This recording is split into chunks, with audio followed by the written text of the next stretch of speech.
మార్గశిర మాసంలో వచ్చే లక్ష్మీవారం అనగా గురువారం నాడు చేసే ఈ పూజను మార్గశిర లక్ష్మీవార వ్రతము అంటారు. సంవత్సరానికి ఒకసారి వచ్చే మార్గశిర మాసం నాడు ఈ పూజను ఆచరించడము సర్వశ్రేష్టము. ఈ వ్రతము లక్ష్మీదేవికి చాలా ప్రీతికరమైనది అని పరాశర మహర్షి నారదుడికి తెలిపారు. మార్గశిర నెలలో లక్ష్మీ పూజ చేసుకుని ఈ వ్రతమును ఆచరించుట వల్ల రుణ సమస్యలు తొలగి శ్రేయస్సు, సంపద మరియు ఆరోగ్యం కలుగునని విశ్వాసం. ఒకనాడు నారదుడు, పరాశరుడు త్రిలోకాలు సంచరిస్తూ సేద తీరడానికి భూలోకంలో ఒక గ్రామానికి చేరుకున్నారు. ఆ సమయంలో ఆ గ్రామంలో 4 వర్ణాల వారు ఇళ్లను ఆవు పేడతో అలికి ముగ్గులు వేశారు. స్త్రీలందరూ తలంటుకుని స్నానం చేసి కొత్త బట్టలు ధరించారు. లక్ష్మీ పూజ చెయ్యడానికి 4 వర్ణాల వారు ఒక చోటకు చేరి లక్ష్మీదేవి ప్రీతి కొరకు గానం చేస్తుండగా వారి భక్తికి ఆశ్చర్యం చెందిన నారదుడు పరాశర మహర్షితో, మహర్షి, ప్రజలంతా కలిసి ఇంత ఆనందంగా చేస్తున్న ఈ పూజ ఏమిటి? నాకు ఈ పూజ గురించి తెలుసుకోవాలని కుతూహలంగా ఉంది. ఈ పూజ గురించి వివరంగా తెలియపరచండి అని అడిగాడు. గురువారం నాడు చేసే ఈ పూజను లక్ష్మీ పూజ అంటారు. సంవత్సరానికి ఒక్కసారి వచ్చే మార్గశిర మాసం ఈ పూజ చేయడానికి శ్రేష్టమైనది, లక్ష్మీదేవికి చాలా ప్రీతికరమైనది అని పరాశర మహర్షి నారద మహర్షికి తెలిపారు. నారదుడు, మహనీయ, ఈ పూజను ఇంతకు ముందు ఎవరైనా చేశారా? చేస్తే ఎవరు చేశారు? వారికి ఏ ఫలం కలిగిందో తెలియజేయండి అనగా పరాశరుడు కథ చెప్పడం మొదలుపెట్టాడు. ఒకనాడు ఒక లక్ష్మీవారం విష్ణు పాదాలను సేవిస్తూ మహాలక్ష్మీదేవి స్వామితో, స్వామి, ఈరోజు మార్గశిర లక్ష్మీవారం, ప్రజలు నా వ్రతం చేసే రోజు. మీరు అనుమతిస్తే నేను భూలోకానికి వెళ్ళి నా వ్రతం చేసిన వారిని అనుగ్రహిస్తాను అని పలికింది. విష్ణుమూర్తి సరే అనగా సర్వాలంకృత భూషిత అయి మహాలక్ష్మీదేవి భూలోకానికి పయనమైంది. ఒక ముసల బ్రాహ్మణ స్త్రీ రూపంలో విష్ణుమూర్తి ఒక ఇంట్లోకి ప్రవేశించాడు. ఆ గ్రామంలో సంచరిస్తున్న మహాలక్ష్మీదేవి ఆ ఇంటి ముందుకు వచ్చి, అవ్వా, ఈరోజు మార్గశిర లక్ష్మీవారం, లక్ష్మీ పూజ, ఇల్లు గోమేమతో అలికి ముగ్గు పెట్టలేదేమిటి అన్నది. అప్పుడు ఆ ముసలి స్త్రీ, అమ్మా, ఆ వ్రతం ఏమిటి? ఎలా చెయ్యాలి? నువ్వు చెబితే నేను కూడా చేస్తాను అనగా మహాలక్ష్మి మందహాసముతో ఇలా పలికింది.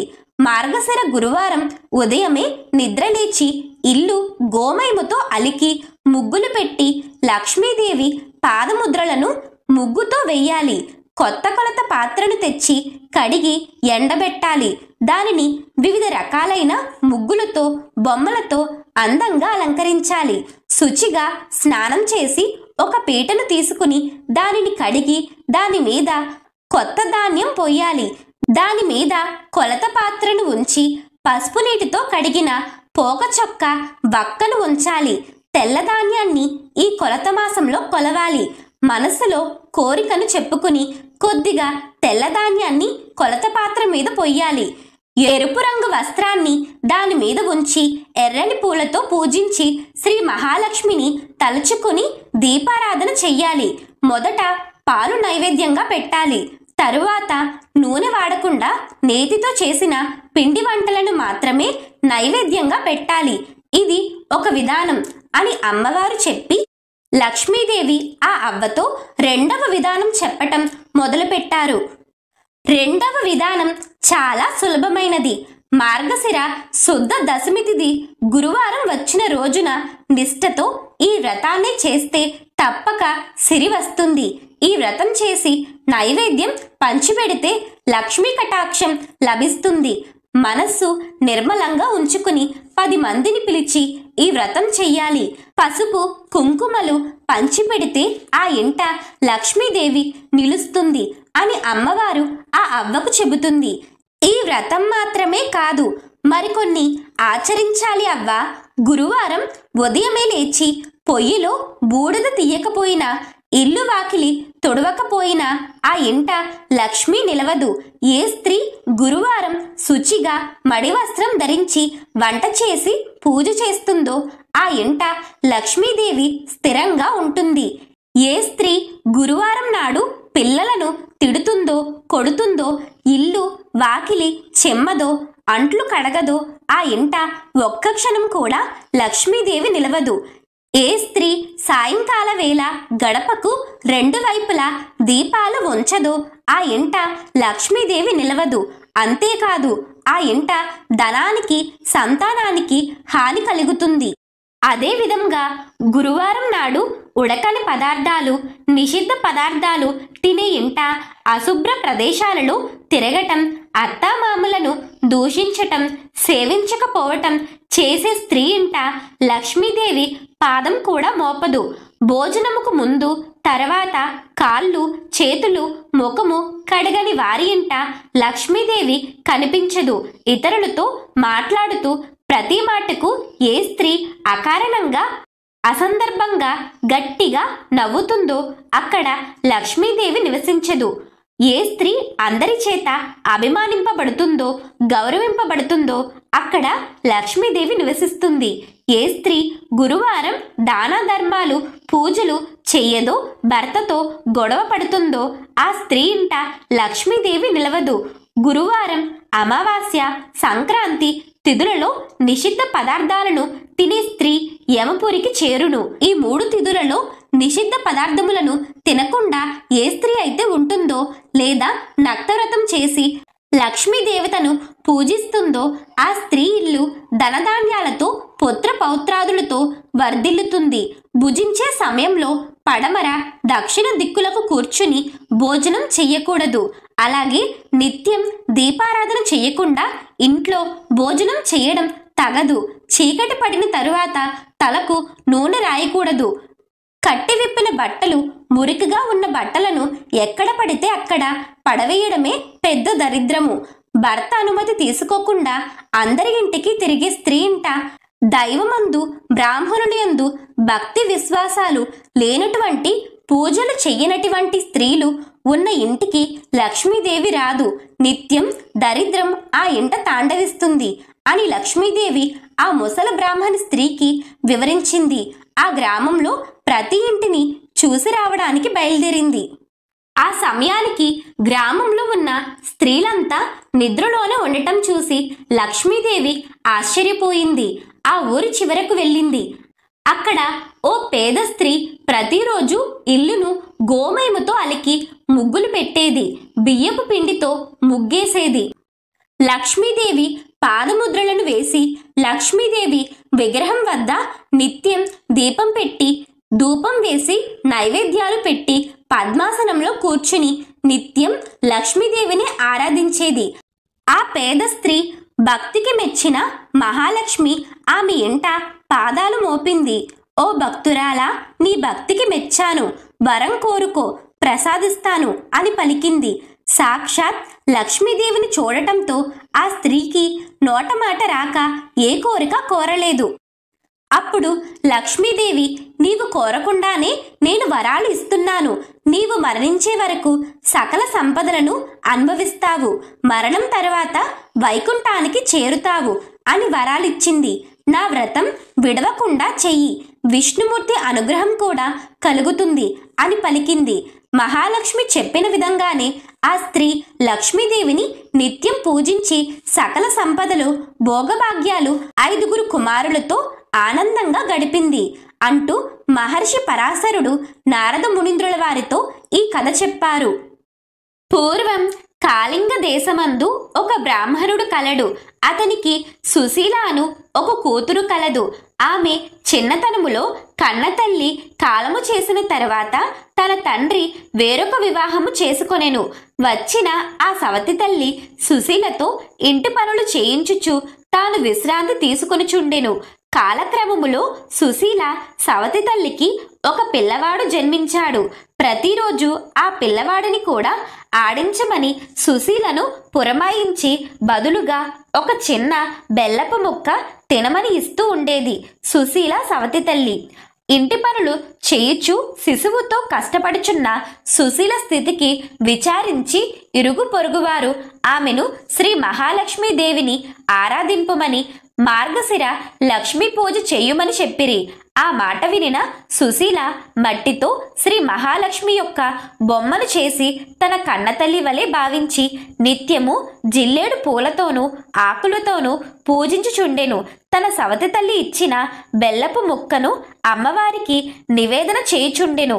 కొంతకాలమున సుశీలకు యుక్త వయసు వచ్చినది. తన తల్లిదండ్రులు ఆమెకు తగిన యువకునికిచ్చి వివాహము చేసిరి. ఆమె తన అత్తవారింటికి వెళుతూ తనతో పాటుగా నిత్యము పూజ చేయు శ్రీ మహాలక్ష్మి దేవి యొక్క బొమ్మను కూడా తీసుకుని వెళ్ళెను. అంతటా పుట్టింటిన గల సిరి సంపదలు కూడా సుశీల వెంట వెడలిపోయెను. అత్తింటి వారు అకస్మాత్తుగా వృద్ధి చెందిన సిరి సంపదలు చూసి ఆశ్చర్యపడుచు తమ కోడలి అదృష్టమును మెచ్చుకుని ఆమెను ఆప్యాయముగా చూసుకునిచుండిరి. కొంతకాలమునకు సుశీలకు తన పుట్టింటి వారు దారిద్ర్యమును అనుభవించుచున్నారన్న విషయము తెలియవచ్చినది. వారికి సహాయము చెయ్యదలచి తన భర్తను అడుగగా అతను సమ్మతించెను. వెంటనే సుశీల తన తమ్ముడిని పిలిపించి ఒక కర్రకు జోలె కట్టి ఆ జోలెయందు బంగారు నాణములను పోసి ఇంటికి తీసుకువెళ్ళమని చెప్పెను. తన అక్క చేసిన సహాయానికి ఆనందభరితుడైన ఆ తమ్ముడు తిరుగు ప్రయాణము చేసెను. మార్గ మధ్యమున కాలకృత్యం నిమిత్తం ఆగి జోలె కర్రను ఒక చోట చేరవేశాడు. అంతలో ఆ దారిని వెళ్లే బాటసారి ఆ కర్రను తీసుకుని పోయాడు. తిరిగి వచ్చిన తమ్ముడు కర్ర కోసం వెతుక్కుని అది కనబడక ఎవరో దొంగతనము చేసినారని గ్రహించి చేసేది లేక బాధతో తన ఇంటికి వెళ్ళిపోయాడు. తరువాత కొంతకాలమునకు ఆ తమ్ముడు సుశీలను కలువగా సంభాషణ మధ్యలో తాను బంగారు నాణెముల జోలెను పోగొట్టుకొనిన విషయము చెప్పి దుఃఖించెను. సుశీల దిగులు చెందవద్దని తమ్ముడిని ఓరడించి మరలా సహాయము చెయ్యదలచి ఒక చెప్పుల జోడు తెప్పించి వాటిలో నిండా వరహాలు పోసి కుట్టించి పైన గుడ్డను కప్పి తన తండ్రికి ఇవ్వమని చెప్పెను. అయితే ఆ కుర్రవాడు తిరుగు ప్రయాణములో దాహం వేసి చెప్పుల జతను గట్టుపైన పెట్టి చెరువులోకి దిగాడు. అంతలోనే ఆ దారిన వెళ్తున్న ఒక కుక్క వరహాలు గల అతని చెప్పులను నోట కరుచుకుని పారిపోయెను. తిరిగి వచ్చిన కుర్రవాడు చెప్పుల జత కోసం వెతుక్కుని లభించినందువలన ఎవరికి ఏమీ చెప్పుకోలేక దుఃఖించుచూ ఇంటికి చేరెను. మరికొన్నాళ్లకు అక్కగారు మళ్ళీ తమ్ముణ్ణి పిలిపించి ఇంటి దగ్గర దరిద్రం ఇసుమంతైన తగ్గలేదని తెలుసుకుని ఒక గుమ్మడికాయను దులిపించి దాని నిండా రత్నాలు పోసి తన తమ్ముడికిచ్చి తల్లికి అందజేయమని చెప్పింది. సరే అని తీసుకువస్తుండగా సాయం సంధ్య సమయం కాగా ఒక చెరువు వద్దకు వచ్చి దానిని గట్టు మీద ఉంచి సాయం సంధ్య వందనం చేస్తూ ఉన్నాడు. ఇంతలో అటుగా వెళుతున్న ఒక బాటసారి ఆ గుమ్మడికాయని చూసి పండు బాగుందని తనతో తీసుకుని వెళ్ళిపోయాడు. తిరిగి వచ్చిన తమ్ముడు గుమ్మడికాయ కనబడకపోవడంతో తన దురదృష్టమును నిందించుకుంటూ వెళ్ళిపోయాడు. ఇంకా కొన్నాళ్ళు గడిచాక సుశీల తన పుట్టింటి విషయములు తెలుసుకుని వారిని ఉద్ధరించడం ఎలాగా అని ఆలోచించి భర్త అనుమతిపై పుట్టింటికి వెళ్ళింది. తన పుట్టింటి వారి దరిద్రమును పోగొట్టుటకు మార్గశిర లక్ష్మీవారం నోము నోచిన ఐశ్వర్యం వచ్చునని తలచి ఒకనాడు ఆమె తన సవతి తల్లితో, అమ్మా, ఈరోజు లక్ష్మీవారం కావున లక్ష్మీదేవి వ్రతం నోచుకుందాము, నువ్వు ఏమీ తినకుండా ఉండు అని చెప్పెను. ఆమె కూడా అలాగే, నేనేమైనా చిన్నదానినా, ఎందుకు తింటాను అని చెప్పి పిల్లలకు చద్ది అన్నం పెట్టి తాను కూడా ఒక ముద్ద తిన్నది. తీరా కూతురు వచ్చి నోముకు పిలిచేసరికి పొరపాటున తాను చద్ది తిన్న సంగతి చెప్పింది. అందుకు కూతురు చింతించి, పోనీలే, వచ్చే వారం చేద్దువు, ఆ వారమైనా జాగ్రత్తగా ఉండు అని చెప్పి మొదటి వారం కూతురు మాత్రమే వ్రతం చేసుకున్నది. ఆ రెండవ లక్ష్మీవారము నాడు పిల్లలకు తలకి నూనె రాస్తూ ఆ తల్లి గిన్నె చివరిలో మిగిలిన నూనెను తలకు రాసుకుంది. కూతురు వచ్చి నోముకు పిలిచేసరికి తన తప్పు గుర్తుకు వచ్చి ఆ విషయాన్ని చెప్పింది. సరేలే, 3వ వారం నోచుకుందువు గాని అప్పుడైనా నిష్టగా ఉండు అని కూతురు హెచ్చరించింది. అలాగే అన్నదే కాని ఆ 3వ లక్ష్మీవారం కూడా ఆ తల్లి పిల్లలకు తలలు దువ్వుతూ దువ్వుతూ తాను కూడా తల దువ్వేసుకుంది. కూతురికి బాధ వేసింది. ఇలా అయితే మీ దరిద్రం తీరనే తీరదు, మీ బ్రతుకులు మారనే మారవు అని గట్టిగానే చెప్పింది. అంతేకాదు ఆ 4వ లక్ష్మీవారం నాడు ఉదయమే తల్లిని ఒక గోతిలో కూర్చోబెట్టి పైన బల్లలు పరిచి తాను ఇంటి పనులు చేయసాగింది. ఈలోగా పిల్లలు వచ్చి గోతి మీద చెక్కల పైన కూర్చుని అరటిపళ్ళు తిని ఆ తొక్కలని చెక్కల సందులోంచి గోతిలో వేశారు. అప్పటికే ఆకలితో నకనకలాడుతున్న ఆ తల్లి ఆ అరటి తొక్కలనే అమృతపు ముక్కలలా తినేసింది. కూతురు వచ్చి నోముకు పిలవగానే అరటి తొక్కల్ని నోట్లో వేసుకున్న విషయం చెప్పింది. ఇది విని కూతురు చాలా బాధపడింది. నిజం చెబుతున్న కారణంగా తల్లిని ఏమీ అనలేకపోయిందే కాని అసలు ఆ పుట్టింటి దరిద్రం పోగొట్టాలంటే తాను మరొకసారి జన్మించాలని దుఃఖించింది. అయినా ధైర్యం వహించి, అమ్మా, చివరి లక్ష్మీవారమైన శ్రద్ధ వహించి వ్రతము నోచుకుంటే బాగుపడతారు, లేకుంటే నేనేమీ చెయ్యలేను అని చెప్పేసింది. అంతేకాదు ఆ చివరి లక్ష్మీవారం నాడు తల్లి కొంగును తన కొంగుకు ముడివేసుకుని ఏ అపచారము జరగకుండా చూసుకుని స్నానము చేయించి వ్రతము చేయించింది. కూతురు పూర్ణపు కుడుములు నివేదించగానే మహాలక్ష్మీదేవి వాటిని స్వీకరించింది. కాని తల్లి పెట్టినప్పుడు మాత్రం స్వీకరించలేదు. అది చూసిన కుమార్తె ఆ నివేదనను ఎందుకు నిరాకరించావు అని అడుగగా లక్ష్మీదేవి, ఓ అమ్మాయి, నీ చిన్నతనములో నువ్వు నా బొమ్మతో ఆడుకుంటుండగా నీ సవతి తల్లి నిన్ను చూపురుతో కొట్టింది. ఆడపిల్లలు సిరికి ప్రతిరూపాలు, అందుచేతనే ఈమె సమర్పించిన నైవేద్యం నేను స్వీకరించడం లేదు అని చెప్పింది.